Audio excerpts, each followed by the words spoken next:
અમારી સમ્રાટ સમાચાર ચેનલ સબસ્ક્રાઇબ કરો, લાઈક કરો, કોમેન્ટ કરો અને જોતા રહો પળે પળના દરેક પ્રકારના સમાચારો। તળાજા શહેરમાં ખરક જ્ઞાતિની વાડી ખાતે સરકારી આયુર્વેદિક હોસ્પિટલ દ્વારા સર્વરોગ નિદાન કેમ્પ યોજાયો।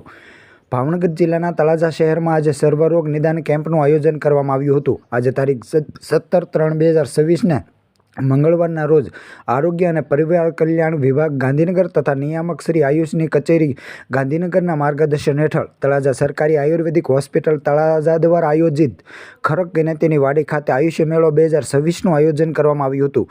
જેમાં નગરપાલિકા પ્રમુખ હેતલબેન રાઠોડ તેમજ ચેમ્બર ઓફ કોમર્સ પ્રમુખ ભરતભાઈ ઠંડ તેમજ રમેશભાઈ કોરડિયા, હિંમતભાઈ પરમાર સહિતના આગેવાનો ઉપસ્થિત રહ્યા હતા।